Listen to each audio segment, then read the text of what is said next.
Nós vamos abrir as nossas Bíblias em Lucas, no capítulo 24. Lucas, capítulo 24, nós vamos ler o texto.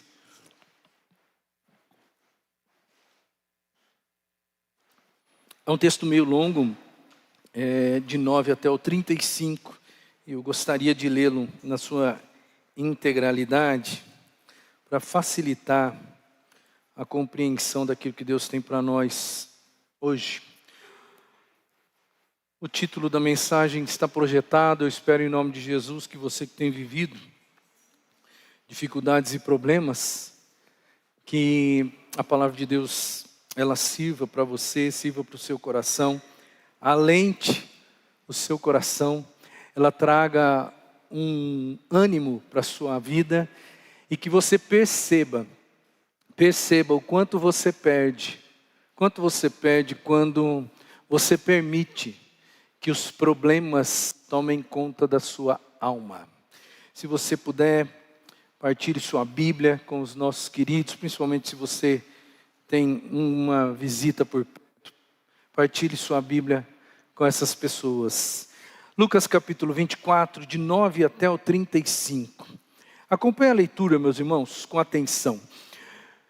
Quando voltaram do sepulcro, elas, ou seja, as mulheres, contaram todas estas coisas aos 11 discípulos e a todos os outros.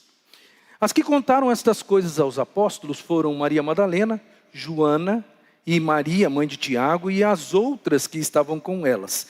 Mas eles não acreditaram nas mulheres, e as palavras delas lhes pareciam loucura. Pedro, todavia, levantou-se e correu ao sepulcro. Abaixando-se, viu as faixas de linho e mais nada. Afastou-se e voltou admirado com o que acontecera. Naquele mesmo dia, 2 deles estavam indo para um povoado chamado Emaús, a 11 quilômetros de Jerusalém. No caminho, conversavam a respeito de tudo o que havia acontecido. Enquanto conversavam e discutiam, o próprio Jesus se aproximou e começou a caminhar com eles. Mas os olhos deles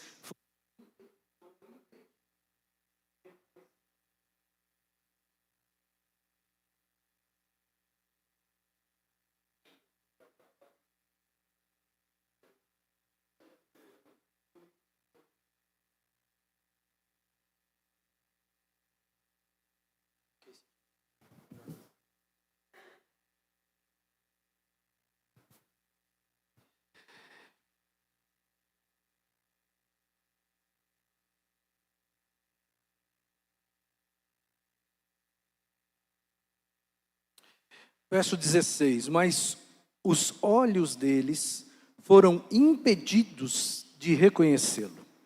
Ele lhes perguntou: sobre o que vocês estão discutindo enquanto caminham? Eles pararam com os rostos entristecidos. Um deles, chamado Cleopas, perguntou-lhe: você é o único visitante em Jerusalém que não sabe das coisas que ali aconteceram nestes dias? Que coisas? Perguntou ele. O que aconteceu com Jesus de Nazaré? Responderam eles. Ele era um profeta poderoso em palavras e obras diante de Deus e de todo o povo. Os chefes dos sacerdotes e as nossas autoridades o entregaram para ser condenado à morte e o crucificaram. E nós esperávamos que era ele quem ia trazer a redenção a Israel. E hoje é o 3º dia desde que tudo isso aconteceu. Algumas das mulheres entre nós nos deram um susto hoje. Foram de manhã bem cedo ao sepulcro e não acharam o corpo dele. Voltaram e nos contaram ter tido uma visão de anjos que disseram que ele está vivo. Alguns dos nossos companheiros foram ao sepulcro e encontraram tudo exatamente como as mulheres tinham dito, mas não o viram. E ele lhes disse: como vocês custam a entender e como demoram a crer em tudo que os profetas falaram? Não devia o Cristo sofrer essas coisas para entrar na sua glória? Começando por Moisés e todos os profetas, explicou-lhes o que constava a respeito dele em todas as Escrituras.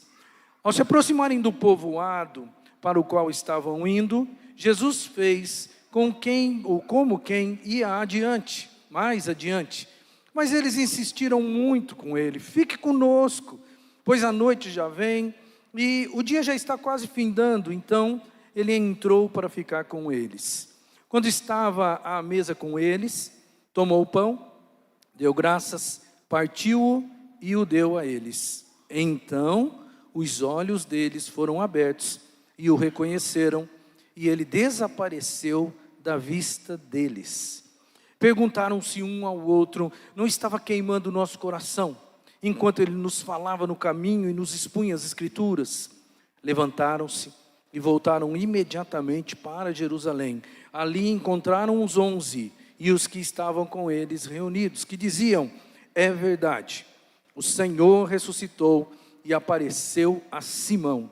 Então os dois contaram o que tinha acontecido no caminho e como Jesus fora reconhecido por eles quando partia o pão. Texto que, inclusive, nós já até pregamos aqui na igreja, acho que foi no ano de 2016, fiz uma série de sermões em cima desta passagem, mas como a palavra de Deus é muito rica, como ela é interessante, e ela pode ser vista por muitos ângulos diferentes, e pode nos abençoar de uma forma muito grande. E hoje eu quero olhar para esse texto à luz dessa temática que está exposta aí. Eu consigo enxergar aqui, meus irmãos, perdas grandes, que estes dois, principalmente, que foram para o caminho de Emaús, eles evidenciam de uma maneira muito clara. E essas perdas, elas não dizem respeito só àqueles dois. Hoje, nós também perdemos exatamente aquilo que eles perderam. E eu quero, em nome de Jesus, aqui hoje, trazer para o seu coração um alento e dizer para você que existe sim possibilidade no fundo da nossa alma de nós reavermos aquilo que nós perdemos quando nós nos entristecemos. O que você perde quando os problemas tomam conta da sua alma? Para os discípulos, eu acho que você já se situou na leitura, essa leitura diz respeito ao momento posterior à morte de Jesus. Sexta-feira Jesus é crucificado, no sábado é o dia de descanso dos judeus, ninguém faz nada. No domingo de manhã, ou seja, conforme diziam as Escrituras, ao terceiro dia, Jesus ressuscita. Mas antes dele aparecer aos discípulos, acontece então esse cenário aqui que nós colocamos para os irmãos. As mulheres na manhã, ou naquela manhã bem cedo, tão logo a lei judaica permitia, elas foram direto para o sepulcro e lá não encontraram. Tiveram a visão dos anjos que as receberam ali e que falaram com elas. Depois elas voltaram, conforme o texto está dizendo, elas voltam para os discípulos e dizem para os discípulos: olha, o corpo de Jesus não está mais lá. E aí Pedro então vai correndo até o sepulcro para olhar por si mesmo. Ele não acredita, ele vê a situação, mas a Bíblia vai dizer, e esses dois que são alvo agora da nossa particularidade aqui de tema, os dois cientes, eu quero que você preste muita atenção nisso, os dois estão cientes de tudo que aconteceu até agora. Os dois eram provavelmente um daqueles que o verso 9, que eu fiz questão de ler em função disso, quando voltaram do sepulcro, elas, ou seja, as mulheres, contaram todas essas coisas aos 11 e a todos os outros. Então, muito provavelmente, esses dois que estão a caminho de Emaús agora, eles já sabem, e tanto sabem que no decorrer do texto, eles vão dizer: é verdade que algumas das mulheres que estavam conosco, nos disseram isso, aquilo. Nós levamos um susto com isso. Ele fala isso, eles falam isso. Então, irmãos, eles estão totalmente inteirados dos acontecimentos. Só que eles, os dois, eles estão voltando à sua vida. Eu não posso garantir que eles estão voltando de uma vez por todas, porque Emaús era uma cidadezinha, um vilarejo apenas 11 quilômetros de Jerusalém, e eu não posso aqui julgá-los. Eles poderiam talvez pensar, nós vamos para lá, vamos dormir, e amanhã a gente volta, mas eles não deveriam fazer isso. Mas por que eles fizeram isso? Por que eles de repente, eles saem ali de Jerusalém? Por que eles não se ligam nos fatos que estão acontecendo? É porque os dois estão com a alma angustiada, porque os planos que eles tinham, esses planos fracassaram. Jesus morreu. Na cabeça deles, todo o sonho que eles tinham enquanto seguiam a Jesus, quando eles veem Jesus crucificado, ou quando sabem da notícia que ele foi crucificado, e quando ele vai para a tumba, o sonho de muitos daqueles discípulos e muitos daqueles seguidores de Jesus, o sonho acabou. Todos eles tinham expectativas enquanto andavam com Jesus, mas essas expectativas, quando Jesus morre, seguidores de Cristo, essas expectativas, elas não vão ser mais alcançadas, porque Jesus está morto. Acabou o sonho, acabou o nosso projeto. Acabou aquela ideia de que nós estávamos seguindo o Filho de Deus. Acabou-se aquela ideia de que Ele era o Messias que iria restaurar o nosso povo, trazer grandeza e glória para o nosso povo. E não tem coisa pior no mundo quando os nossos planos, mesmo planos que Jesus está envolvido neles, não tem coisa pior quando os nossos planos não dão certo. Quando as nossas expectativas não dão certo. Esses discípulos aqui são exatamente igual a mim, igual a você. Quando as coisas não acontecem do jeito que você sonhava, caminhando com Jesus. Foi isso que aconteceu. Os dois deixam, os dois permitem que os problemas tomem conta da alma deles. E os problemas, irmãos, eles tomam conta da nossa alma e eles sugam as forças que a gente tem. Quando você se deixa levar pelos problemas, quando os problemas, eles viram o foco central da sua história, você fica sem forças, porque os problemas sugam as nossas forças. Os problemas tiram o nosso bom humor. Eu não conheço ninguém neste mundo, ninguém, que quando está com um problema, está rindo. E se está rindo, é porque deve ter um problema emocional que faz com que ele se esconda atrás do riso. Mas na verdade, por dentro, lá no fundinho da alma, essa pessoa, ela está sem bom humor, ela está sem forças. Algumas, elas adoecem, e adoecem de verdade por causa dos problemas. E a alma fica cheia de angústia. A gente perde muito, irmãos. Eu e você.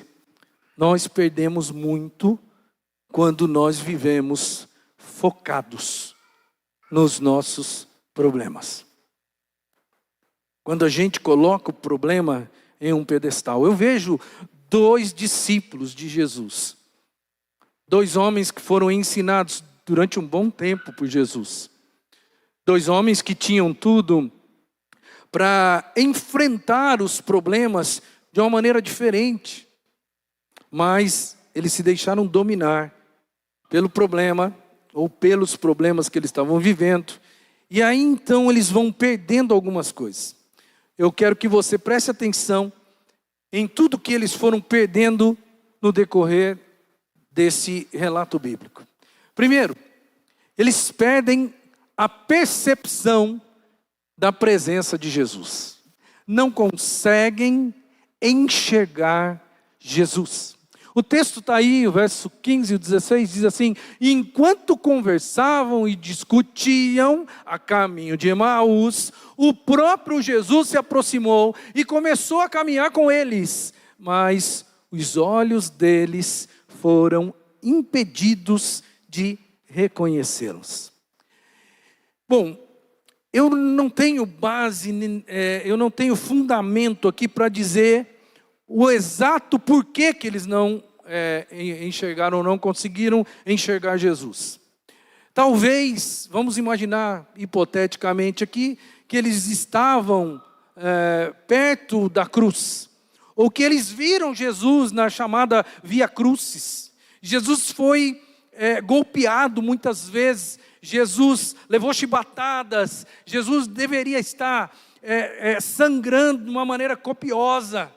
Ele deveria estar deformado já, o seu corpo já deveria estar deformado, porque ele apanhou muito antes de carregar a cruz, ele apanhou muito, irmãos, muito, talvez estava desfigurado. Então eu não posso julgar esses dois aqui, do porquê que eles não conheceram Jesus, porque talvez a última imagem que eles tinham de Jesus, era de um ser humano desfigurado completamente. E agora me aparece um cara no caminho junto com eles, totalmente perfeito, sem nenhum problema. E talvez isso seja um porquê. Mas talvez, irmãos, não. Talvez eles estão tão cabisbaixos. Talvez eles estão tão para baixo. Talvez eles estão assim, tão amargurados pela vida e pelos problemas, que eles não conseguem mesmo enxergar Jesus. E talvez espiritualmente eles não conseguiram fazer isso. Então, o que eu enxergo aqui é que nós, eu e você, quando nós estamos vivendo debaixo da pressão dos nossos problemas, uma das coisas que acontecem com a gente é a gente perde a percepção que Jesus está perto. A gente imagina que pode não dar certo, que as coisas podem não dar certo. A gente enxerga um Cristo. Obrigado, Marcinho. A gente enxerga, ou melhor, a gente não enxerga o Cristo que está, ou que sempre esteve perto da gente. A gente, deixa eu me virar aqui. A gente perde a percepção de que Ele nunca saiu do lugar, de que Ele está ali, perto da gente. Eu estou falando da gente agora, não estou falando deles. Quando a gente foca no problema, e quando a gente vive o problema, e quando a gente não consegue tirar o olho do problema, parece que o problema se agiganta de uma forma. E eu não sei se você já se sentiu assim. É como se não tivesse espaço para Jesus na nossa vida. É como se Ele tivesse evaporado, mas eu quero dizer para você, Ele nunca saiu do lugar. Ele nunca saiu do lugar. Eu estou falando de você, da tua vida, da tua história, dos teus problemas, das tuas angústias. Jesus nunca saiu do lugar.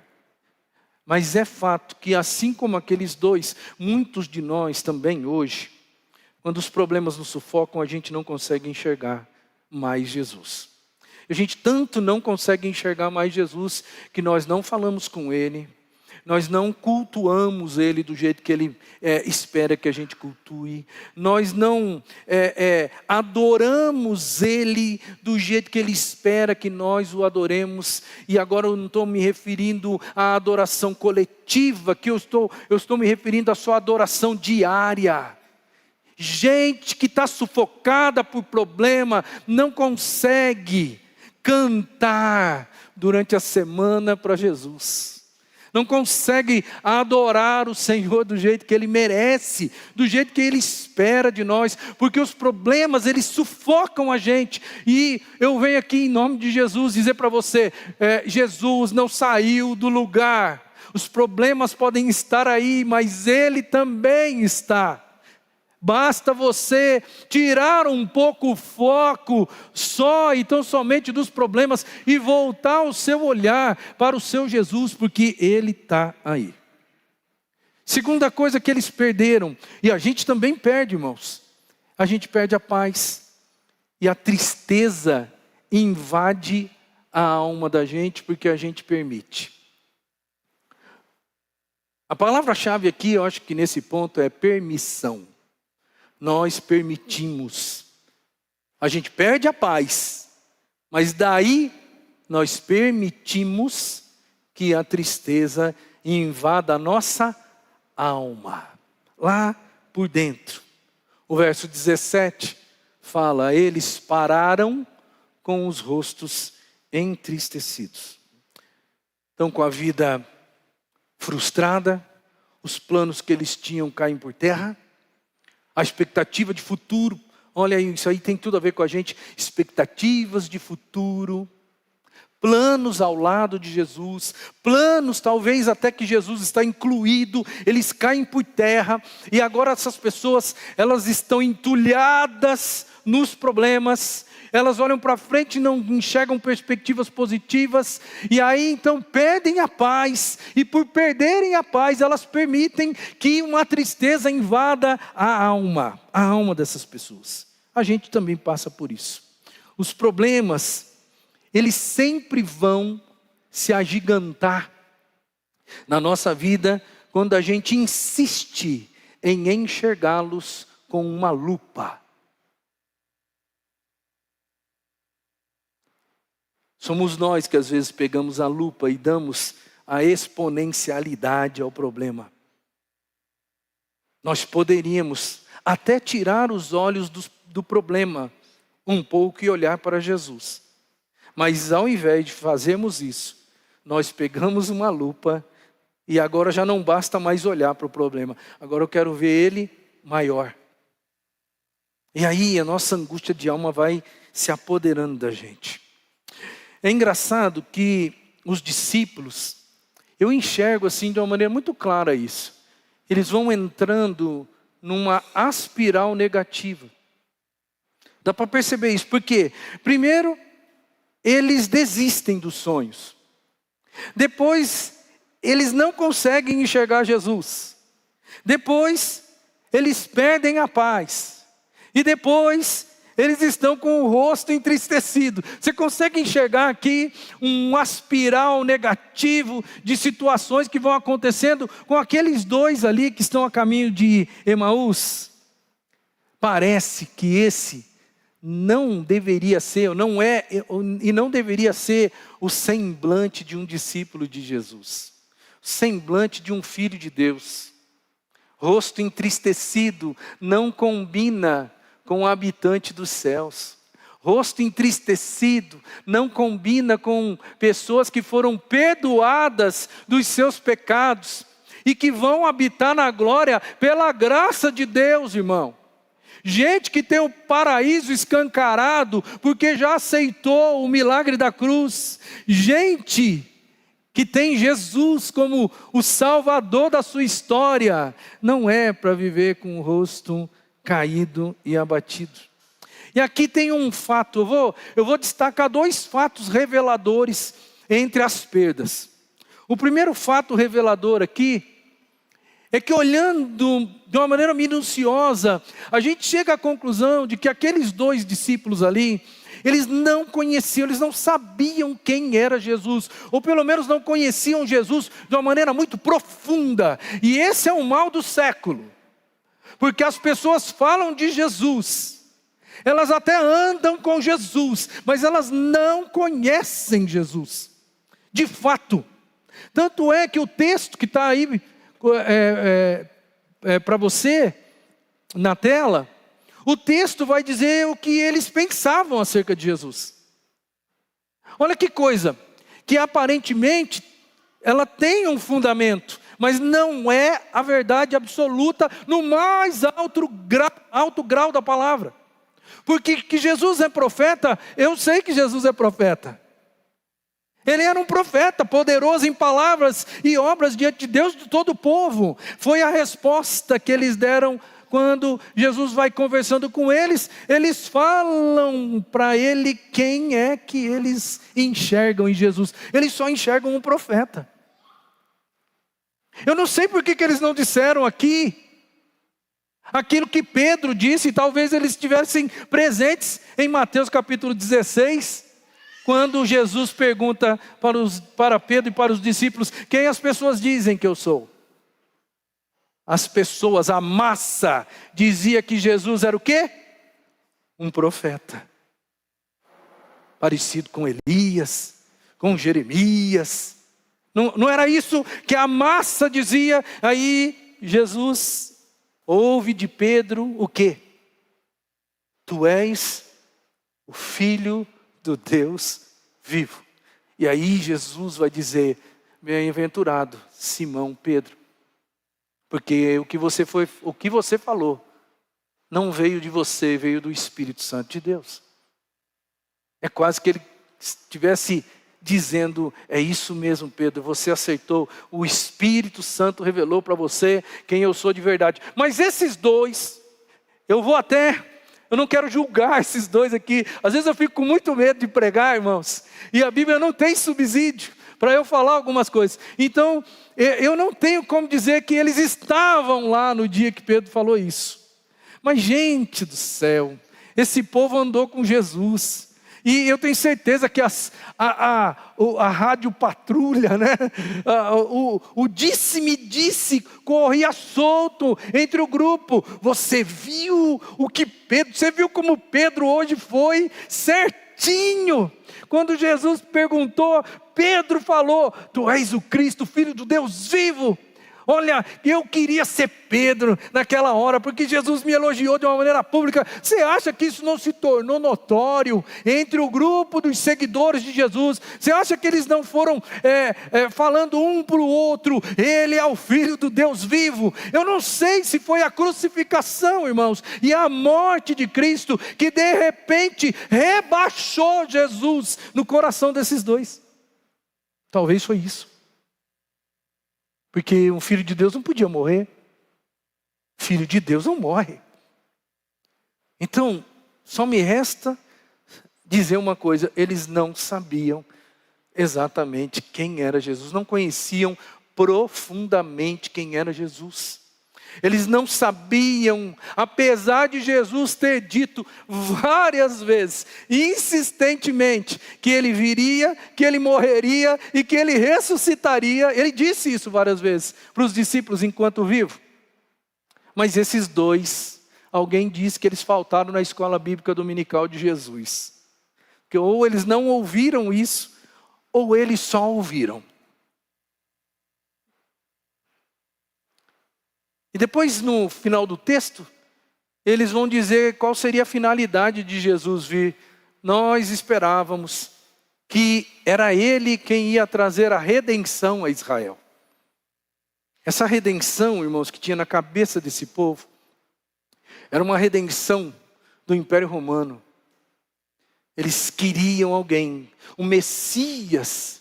O Messias era alguém que no imaginário popular do povo judeu, era alguém que viria para reinar como Davi reinou, e para fazer com que o Império Romano fosse expulso das suas fronteiras.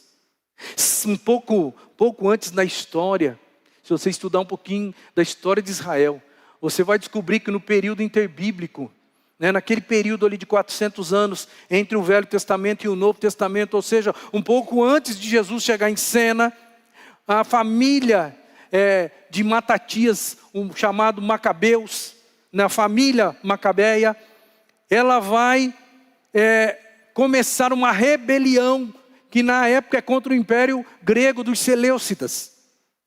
E ela vai conseguir reprimir o inimigo. Ela vai conseguir jogar eles para fora das fronteiras. Não fazia tanto tempo assim que essa família macabeia conseguiu trazer para Israel a liberdade do poder opressor de fora. Essa liberdade durou 100 anos. 100 anos. E aí então, o Império Romano entra na Palestina, toma conta de tudo, e o povo está esperando. Nós esperávamos que era Ele que ia trazer a redenção a Israel. Eles imaginavam que aquele Jesus, de alguma forma, Ele ia liderar uma revolução e que Ele ia redimir Israel do poderio romano daquela época. Isso mostra o quê? Que eles não sabiam quem era Jesus. não sabiam quem ele era, não sabiam para que ele veio. Por mais que Jesus tivesse dito várias vezes. O problema, sabe o que é? É que eu acho interessante, é que vão ser os problemas que vão revelar que eles não sabiam quem era Jesus. Enquanto não tinha problema, olha só, não tem nenhum problema. Jesus não está crucificado, Jesus não está morto, eles estão andando com Jesus. Eles estão na igreja de Jesus, eles caminham com Jesus, eles escutam Jesus todos os dias, mas eles não conhecem Jesus. Só na hora do problema é que vai ficar evidente que eles não conheciam Jesus. E isso é um sinal de alerta para mim e para você. Porque hoje o que é a igreja? Senão um aglomerado de gente que anda com Jesus. Que escuta Jesus. Escuta a palavra de Jesus. Semanalmente falando. Mas na hora do pega, na hora do problema, Jesus, eu não conheço Jesus direito, no sentido de que eu não sei se ele consegue resolver o meu problema, eu não aceito a maneira com que ele trata o meu problema, eu não conheço Jesus. Eu acho que Jesus tem que resolver o meu problema. Eu acho que ele é obrigado a resolver o meu problema. Eu acho que ele tem que fazer o que eu quero, do jeito que eu quero. É um monte de gente que segue Jesus, que diz que conhece Jesus, que está na igreja de Jesus, faz parte dos discípulos de Jesus, mas na hora em que os problemas chegam, eles se transformam em uma peneira que vai deixar evidente. A gente não conhece tão bem Jesus do jeito que a gente diz que conhece. E enquanto a vida está boa, tudo bem. Mas quando o problema chega, o problema mostra para a gente que a gente não conhece. Foi o que aconteceu com eles e acontece com a gente. Nós também, do mesmo jeito que eles, nós temos a palavra de Jesus.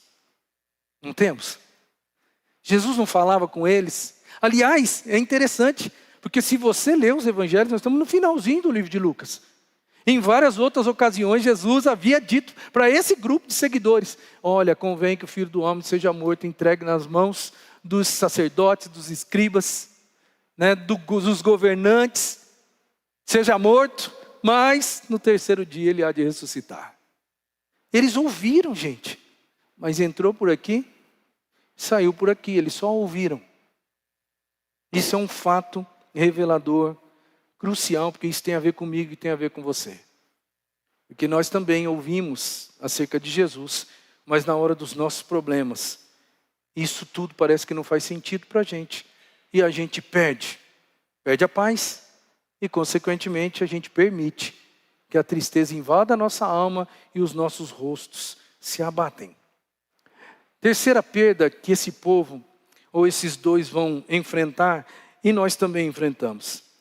Eles perderam a sensibilidade espiritual para crer.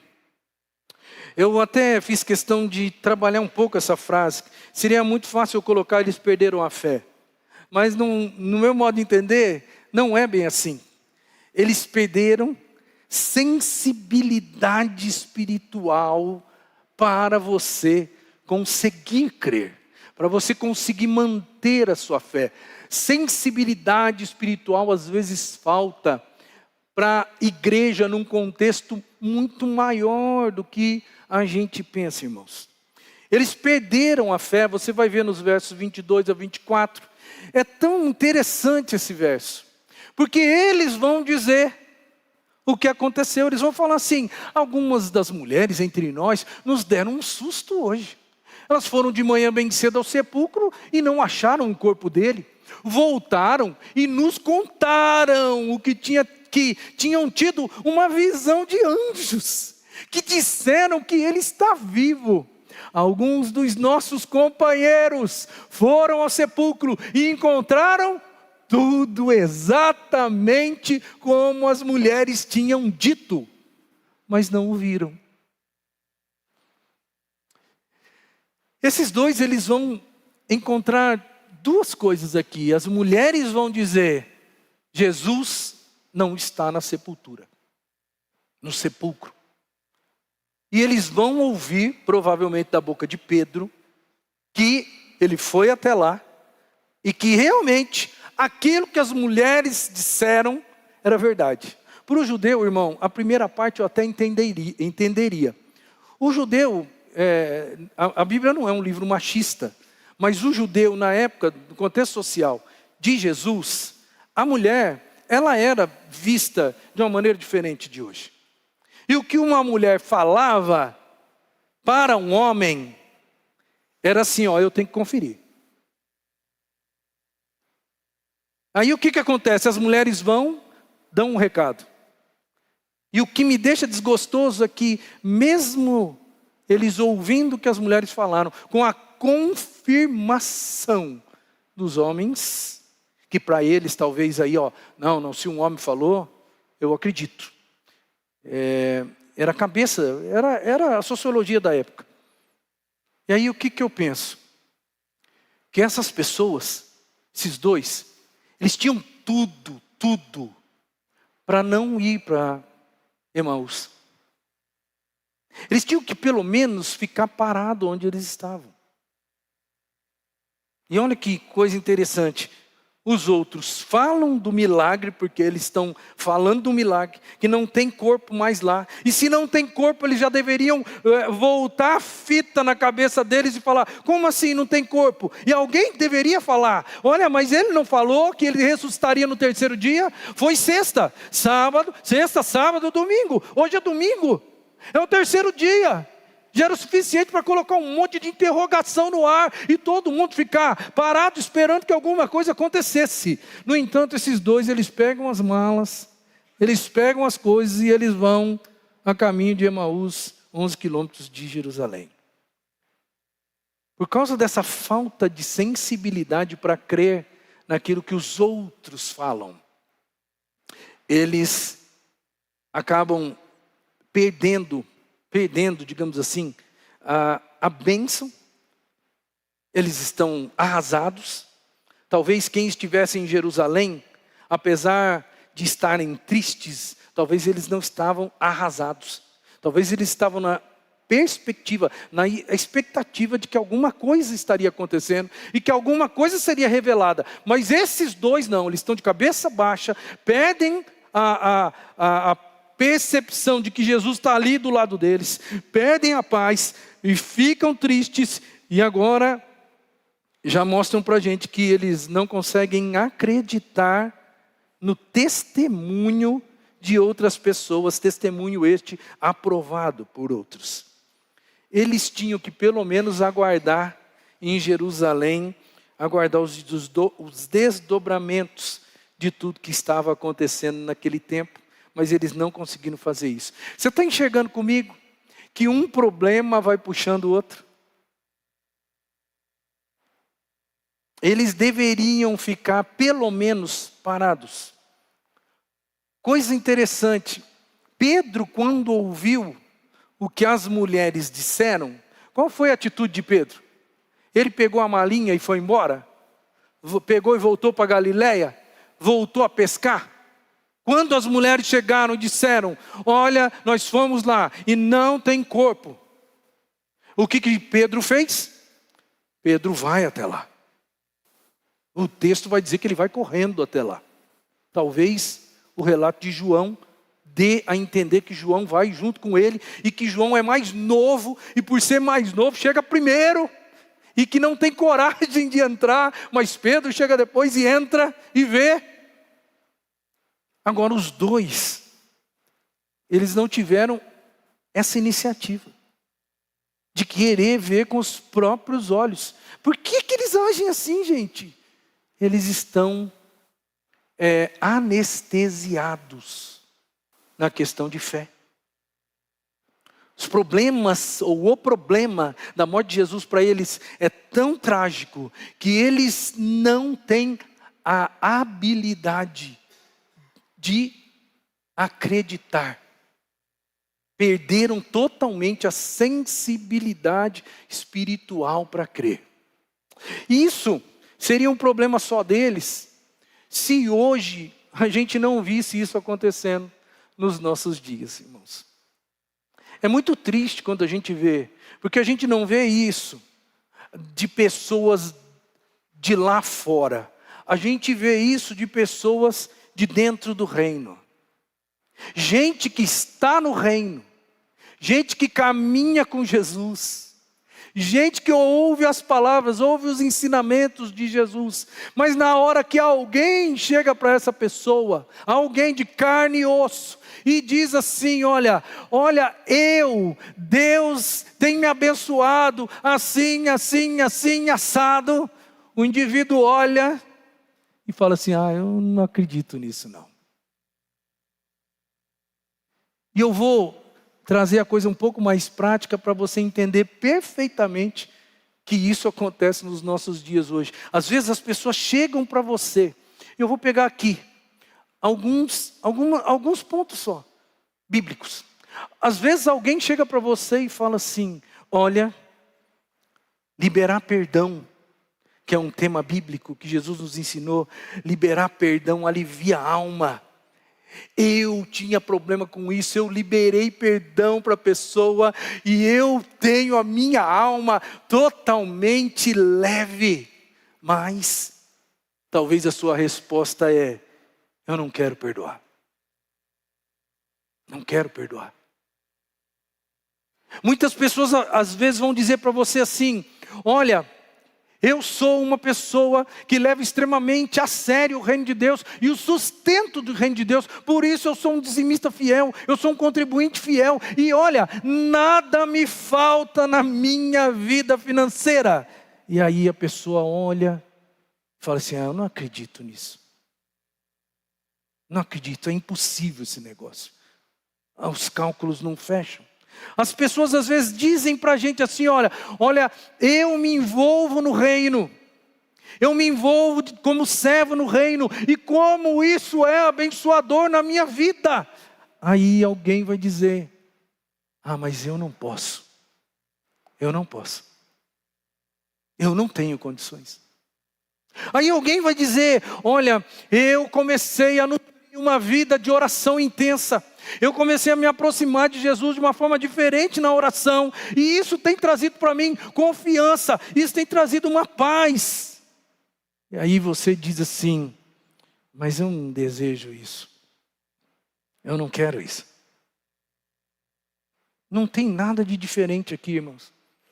Às vezes a gente desce o pau no pessoal da Bíblia, que está relatado aqui. Fala: como que esses caras não acreditavam? Como que os dois, teve testemunha que falou e eles não deram bola nenhuma. Isso acontece no meio do povo de Deus ainda hoje, acontece assim.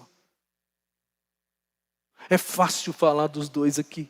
Difícil é olhar no espelho e falar assim: eu sou igualzinho esses dois aqui. Eu sou igual. E aí vem o segundo fato revelador, irmão, que eu quero destacar. O segundo fato, no primeiro é que eles não conheciam Jesus profundamente, não sabiam quem ele era de verdade. E o segundo vai na mesma linha, porque eles não conheciam de uma maneira profunda as Escrituras, aquilo que estava escrito na palavra, porque o povo eles já tinham, embora não tivessem o cânon do Velho Testamento fechado ainda, eles tinham os rolos dos profetas, eles tinham o livro dos reis, livro de crônicas, eles tinham os livros, eles tinham a Torá completa, o Pentateuco completo, eles tinham, a igreja tinha, o povo de Deus tinha. Eles tinham o que eu vou chamar para a gente entender bem aqui, eles tinham o Velho Testamento na mão. E o Velho Testamento falava do Messias. Desde o início, falava do Messias. Mas eles não conheciam profundamente as Escrituras. Tanto é que Jesus, no verso 25 e 26, ele vai dizer para eles: como vocês demoram a entender e a crer em tudo que? Em tudo que os profetas disseram. O que eram os profetas? Era o Velho Testamento. Moisés e os profetas disseram. O verso 27 Jesus falou sobre tudo que a palavra dizia sobre o Messias. Se você pega o verso 27, você vai perceber que Jesus pega e vai falando, mas escuta, não está escrito que o Messias deveria vir e seria assim, assim, assim, assado? Depois nós vamos descobrir, irmãos, que lá no final da narração, eles vão estar neste momento, quando Jesus começa a falar das Escrituras, neste momento o coração desses dois começa a queimar. Porque eles vão dizer lá, não nos queimava o coração, enquanto ele nos expunha as Escrituras. Só que eu vou dizer mais uma coisa para você. Mesmo queimando o coração, os dois não reconheceram Jesus.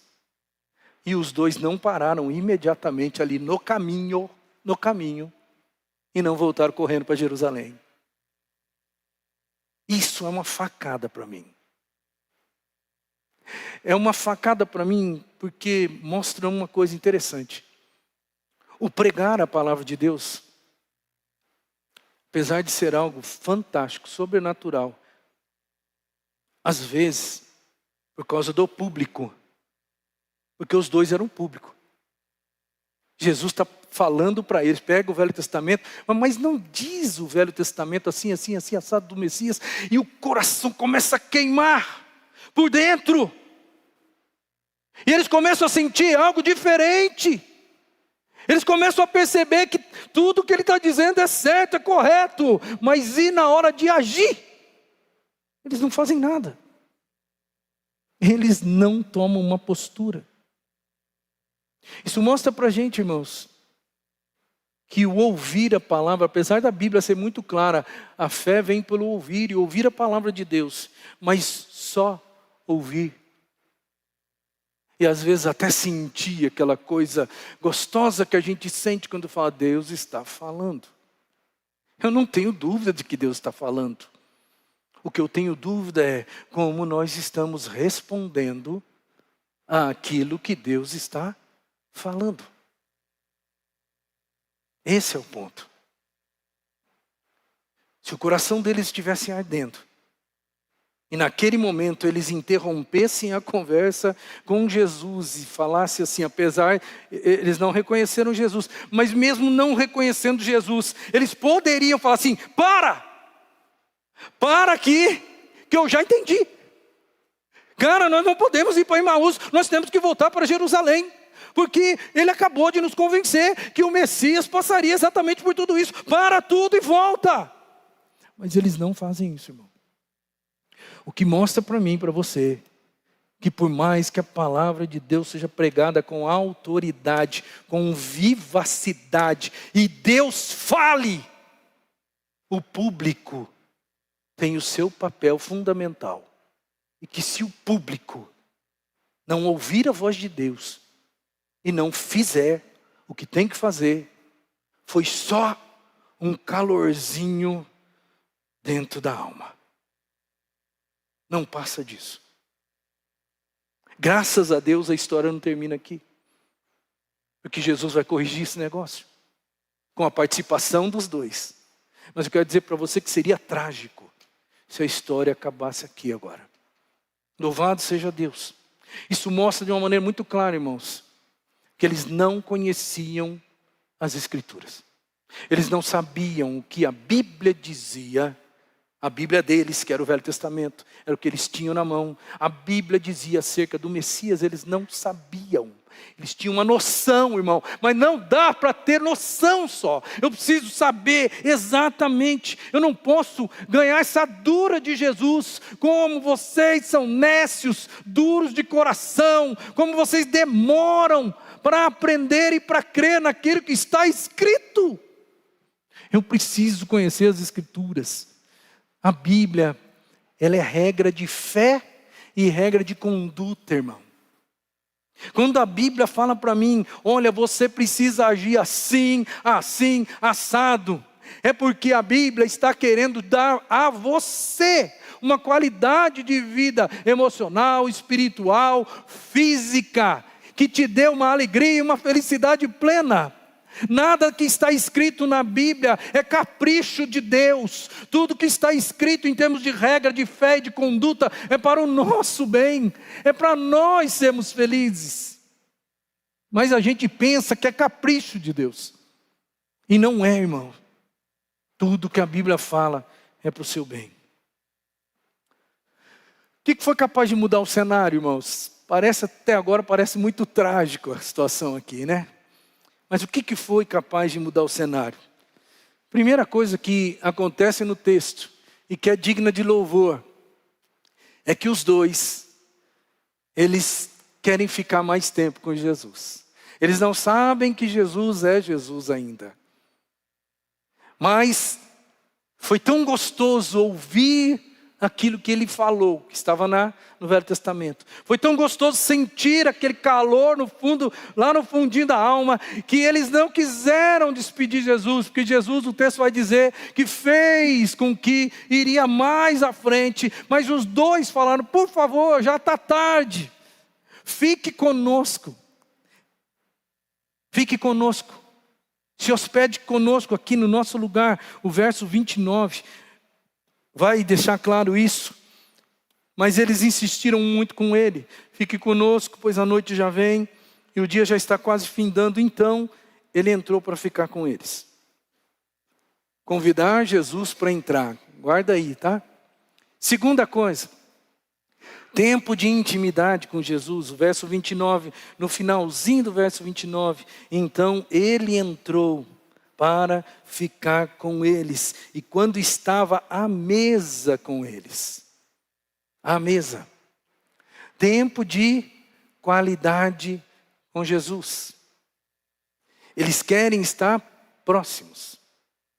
Quando uma refeição é narrada num contexto judaico, a refeição é um momento extremamente pessoal, íntimo, familiar e valorizado. Até hoje, no ambiente judaico. E naquela época não era diferente. E eles tiveram um tempo de qualidade à mesa. Convidaram Jesus para ficar mais tempo. Convidaram Jesus para ter um tempo de intimidade. E a terceira coisa. Mas antes de ir para a terceira. Nada mudou ainda. Eles chamam Jesus para entrar. Eles têm um tempo de intimidade com Jesus. Mas só chamar Jesus para entrar e só ter um tempo de intimidade também não foi crucial ainda. Ou não chegou aonde tinha que chegar. Aí sim, acontece um terceiro ponto aqui, que eles vão conceder a autoridade para Jesus. Como? Gente, é só pensar um pouquinho. O judeu, ele recebe alguém na casa dele. E aí ele põe a mesa. E aí o que vai acontecer? Ele, como líder da casa, ele vai tomar a postura de conduzir entre aspas, o cerimonial de jantar. Ele vai conduzir. Mas eu não sei como foi, porque a Bíblia não me dá subsídio para isso. Mas eu acredito que, porque Jesus era uma pessoa, eu não enxergo em Jesus um carentrão. Eu não enxergo em Jesus um dominador, que chega e vai tomando atitudes sem conversar com as pessoas, sem pedir autorização. Mas o texto vai dizer que Jesus, ele vai ter a autoridade para conduzir aquele cerimonial, que não é a ceia, irmão. Não confunda com a ceia, é o jantar da família. Mas o jantar é algo especial. O jantar é momento de intimidade entre família. O jantar, ele é servido por um anfitrião a alguém que é um visitante. O visitante chega, ele senta e ele é servido. Mas aí alguma coisa aconteceu. E eu imagino que por autorização dos donos da casa, eles concedem autoridade para Jesus, para que Jesus sirva. E aí, quando eles concedem essa autoridade para Jesus servir, ele toma o pão, ele reparte, ele dá graças, e aí os olhos dos dois se abrem. Não adianta chamar Jesus para entrar, não adianta ter às vezes um tempo de qualidade, se você não concede a autoridade para Jesus comandar a tua história. Isso aqui, é claro que é figurado, irmão. Mas tem uma grande lição aqui. Você concorda comigo? De uma maneira figurativa. Isso tem tudo a ver com a minha vida, porque aqui, nesse momento aqui, se monta um cenário figurativo. Porque um dia, eu chamei Jesus para entrar. Um dia eu quis andar com Ele, viver com Ele, ouvir o que Ele tem a me dizer, caminhar com Ele a vida toda, irmão. Mas enquanto eu não concedo a autoridade, quando eu não dou as rédeas da minha vida para o Senhor, enquanto eu não dou para Ele a condução, nada muda. Só mudou. E os olhos dos dois se abriram quando Jesus toma as rédeas. E ele coordena, e ele, com a autoridade que lhe foi concedida, ele faz o que tem que ser feito na vida das pessoas. Conduz aquele momento. Convite, intimidade e concessão de autoridade. Essas três coisas juntas, elas mudam o cenário de qualquer um. Talvez você já convidou Jesus. Talvez você tenha intimidade com Jesus, anda com Ele, escuta as palavras dEle. Mas talvez o que está faltando para você é você conceder autoridade. Quando você concede autoridade, o seu ego, ele sai de lado. E você se submete ao Senhor. E é da mão dEle que você come. E quando acontece isso, seus olhos se abrem. E quando os seus olhos se abrem, começa uma espiral positiva. Porque os seus olhos se abrem e você percebe. Lembra os 3 pontos iniciais? Quando os problemas são o foco da sua vida, você perde a percepção da presença de Jesus. Quando você concede autoridade para Ele, para dominar a sua história, seus olhos se abrem. E a primeira coisa que você vê é, Jesus está aqui. Aí, aquela paz e angústia de alma que você tinha, sumiu. Porque os dois, eu já fico imaginando como que está o semblante dos dois naquele momento que Jesus serve a ceia para eles. E aí, eles voltam a ter sensibilidade para crer. E o que diz para mim que eles têm eles voltam a ter essa sensibilidade? Porque é de noite, os dois vão voltar para Jerusalém à noite. O texto vai dizer que Jesus desaparece. Não sei como que foi, se foi algo súbito, se foi algo totalmente sobrenatural, ou se Jesus simplesmente vai embora quando ele fala desaparece. Pode ser uma narrativa dessa forma. Eu até me arrisco a dizer que Jesus realmente desaparece, milagrosamente. Mas o que fica é que, lembra, quando eu falei agora há pouco, que eles estavam no caminho, Jesus estava falando com eles, o coração estava ardendo, mas eles não fizeram nada. Eles continuaram. Mas agora, quando Jesus toma o pão e eles concedem autoridade para Jesus, dá de comer para eles, naquele momento os olhos se abrem, e aí eles vão fazer uma coisa que é insana: andar à noite e voltar 11 quilômetros à noite até Jerusalém. Lembra da preocupação deles quando convidam Jesus para entrar? Senhor, já é tarde. Isso não é hora mais do Senhor continuar caminhando. Muito perigo por aí. Venha conosco. Agora eles têm uma fé tão grande, irmãos, que nada vai parar esses dois homens. Eles têm agora uma sensibilidade para crer sobrenatural e eles voltam correndo naquele exato momento, à noite, para Jerusalém. Quero concluir deixando algumas palavras para você, que se destacam aqui dos versos 31 até o 35, que é o final do texto. A primeira palavra aqui é restauração. Primeira coisa que aconteceu com aqueles, não se esqueça, o que o medo faz com que você perca. Você vai perder por causa de medo. O que Jesus vai fazer no final dessa história? Ele vai restaurar a consciência deles da presença. Verso isso. Então, a segunda coisa que aconteceu é que houve um restabelecimento do ardor pela palavra. Isso está narrado no verso 32, que daí eles vão dizer, e vão expressar aquilo que eles estavam sentindo no caminho.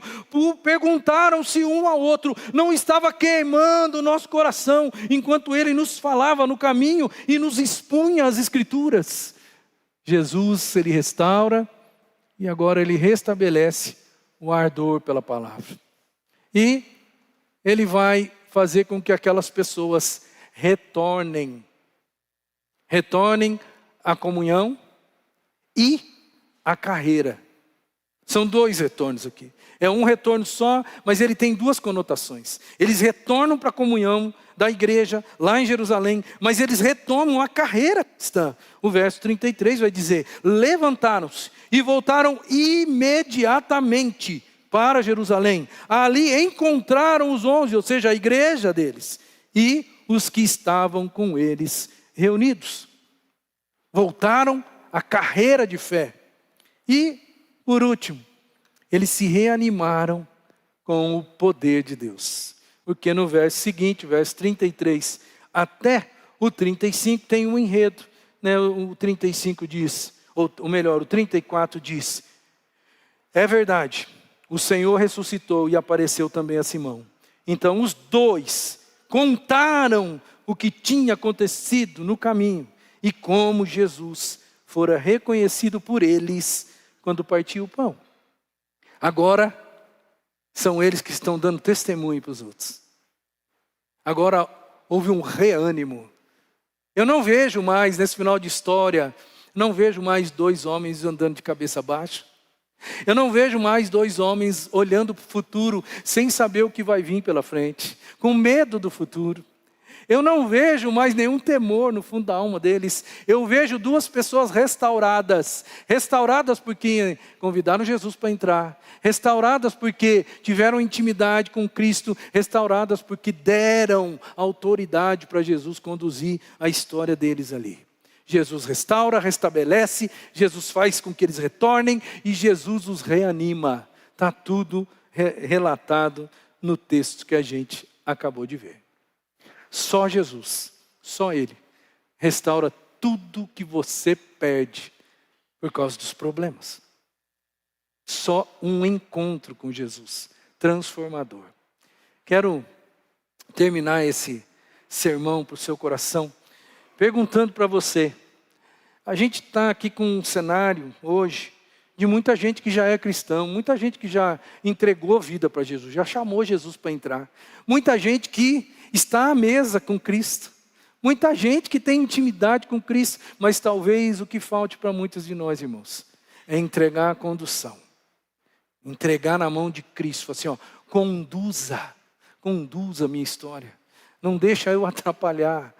Não deixa comigo, porque se for comigo não vai passar nada, não vai acontecer nada sobrenatural aqui. Conduza a minha história. Essas pessoas mudaram totalmente. Porque elas fizeram essas três coisas. Talvez você só tenha feito uma. Talvez você só entregou a vida para Jesus, mas não tem intimidade nenhuma com Cristo. Muito menos deu autorização para Ele governar a sua história.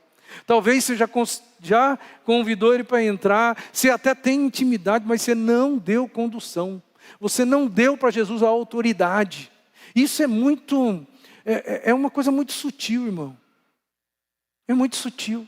É muito fácil falar que Jesus governa a minha história. É muito fácil falar que Jesus governa a minha história. O difícil é ver Jesus conduzindo e governando a tua história. É você tendo atitudes que são atitudes que Ele pediu para você fazer, Ele orientou para você fazer, Ele direcionou você a fazer. É muito fácil dizer que crê em Cristo. Existe aqui duas pessoas nesse relato que andaram com Jesus. Talvez 3 anos e meio. Caminharam com Ele, escutaram Ele durante 24 horas por dia. Comeram das mãos de um homem vindo dos céus que multiplicava pães e peixes. Viram o sobrenatural acontecer. Mas quando os problemas aconteceram, quando as expectativas foram frustradas, eles voltaram cabisbaixos. Porque eles não conheciam Jesus de verdade. Não conheciam o que estava escrito de verdade acerca de Jesus. Perdem a paz, deixam o rosto abatido, andam com o rosto abatido, sem esperança nenhuma. Isso não é para filho de Deus. Filho de Deus é gente reanimada, que volta para a carreira e que vai fazer aquilo que Jesus disse, aquilo que Jesus disse que ele tinha que fazer. Gente, isso aqui, essa mensagem é uma mensagem que falou muito com o meu coração e eu espero em nome de Jesus que tenha falado com o seu também. Quero orar e vamos encerrar o sermão de hoje. Se Deus falou com o seu coração, e se existe alguma coisa que você precisa colocar diante do altar do Senhor, que você faça a sua oração pessoal, que você diga para Deus o que você precisa dizer. Baixe sua cabeça, fale com o Senhor, em nome de Jesus.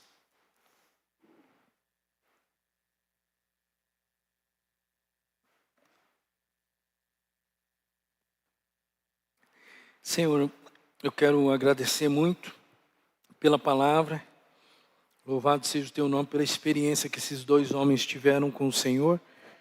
Porque essa experiência, ela hoje nos ajuda. Ela hoje nos faz perceber, Senhor, quem talvez nós somos. Porque muitos de nós, Senhor, nós não agiríamos diferente desses 2.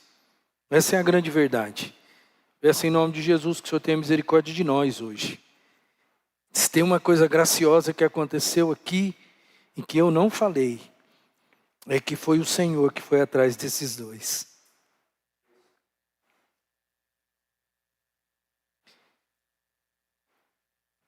Por isso eu peço em nome de Jesus que o Senhor também venha buscar a gente aqui. Que o Senhor venha buscar aqueles estão cabisbaixos, aqueles que os problemas estão tão grandes na alma, que eles estão vivendo infelizes, fora da missão, estão indo longe de onde deveriam estar. Deus, do jeito que o Senhor foi buscar aqueles 2, venha buscar a nós, que talvez estejamos, Senhor, na mesma condição. Convence o nosso coração, traz à memória aquilo que está escrito, ensina-nos quem o Senhor é. Mostra para a gente, Senhor, o teu propósito, o teu plano. Mostra para a gente aquilo que a gente não enxergou ainda.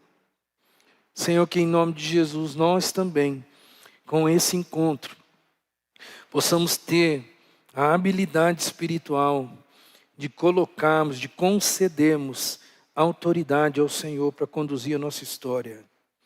Porque só assim mudanças significativas elas vão acontecer na nossa vida. Louvado seja o Senhor por essa passagem. Louvado seja o Senhor pela tua boca e a tua voz que foi ouvida aqui. Louvado seja o Senhor, porque nós hoje aprendemos mais um pouco do que o Senhor espera de nós. Te agradecemos por tudo em nome de Jesus. Amém. Amém. Que Deus nos abençoe, meus irmãos.